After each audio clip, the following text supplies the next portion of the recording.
রাষ্ট্রের স্বাধীনতা ঘোষণা করা পলিটিক্যাল ঠিক আছে, পলিটিক্যাল স্টেটমেন্ট না, আমি আঞ্চলিকে যাব কেন? আমার তো জন্মই হয়েছে বাংলাদেশ আর্মিতে ন্যাশনাল লেভেল দিয়ে। 18 বছর বয়সে যখন আমি অফিসার হিসেবে কমিশন পাইছি, আমি কি মনে করেন যে অঞ্চল নিয়ে কাজ করে শুরু করছি নাকি? Whole Bangladesh was my responsibility. আপনি আর্মিতে গেছেন রাজনীতি করার জন্য না।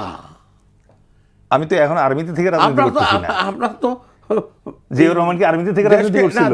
না, আর্মিতে থেকে রাজনীতি করতো শুরু করছিল ওই মেজর সাহেব যখন ছিল। না, যখন উনি ঘোষণা দিয়েছে তখন কি উনি রাজনীতি করতো? উনি যখন স্বাধীনতা ঘোষণা করেন একটা পলিটিক্যাল অ্যাক্টিভিটিজ আর দেন ওয়াজ পলিটিক্যাল অ্যাক্টিভিটিস। কি বলে পলিটিক্যাল অ্যাক্টিভিটিস? একটা রাষ্ট্রের স্বাধীনতা ঘোষণা করা পলিটিক্যাল ঠিক আছে, পলিটিক্যাল স্টেটমেন্ট। না, আপনি মানে কনটেক্সটের বাইরে চলে যেতেছেন। আমি কি এখন চাকরি করি নাকি?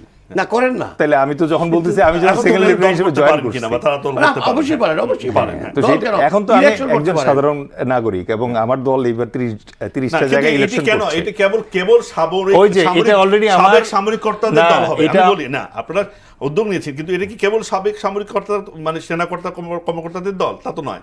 এবার আমাদের টোটাল 25 জন 25টি আসনে নির্বাচন করছে। তার ভিতরে 3 জন হচ্ছে সামরিক বাহিনীর, একজন হচ্ছে ব্রিগেডিয়ার শামীম কামাল, একজন হচ্ছে মেজর জাকির, আর একজন হচ্ছে মেজর মাজ। আর বাকি যে 22 জন আছে, এই 22 জন তো মানে কেউ অ্যাডভোকেট, কেউ ব্যারিস্টার। আপনাদের দলের নাম জনগণ কতটা জানে? আপনাদের আদর্শ কি? আপনাদের আসলে ইস্তেহার কি? দলের লক্ষ্য উদ্দেশ্য কি? এটি কি আপনারা মানে জনগণের কাছে নিতে পেরেছেন?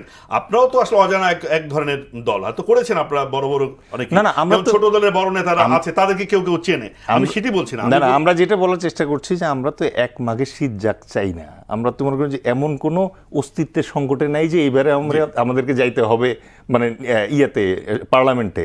আমরা জনতার দল যেটা করি, আমরা বিলিভ করি যে একটা গ্রোথ ফেজ আছে, শৈশব, কৈশোর, প্রৌঢ়ত্ব, বার্ধক্য। আমরা এখন একদম শৈশবে আছি এবং আমাদের গ্রাউন্ডে পা আছে। আমরা যেটা বিলিভ করি সেটা হচ্ছে যে এইবার 20 মার্চ 2025 আমরা যাত্রা শুরু করেছি এবং 12ই ফেব্রুয়ারি আমাদের ইলেকশন হবে। এখানে যদি আমরা একজন প্রার্থীও এবার আমাদের সংসদে যায়, উইল সে আলহামদুলিল্লাহ।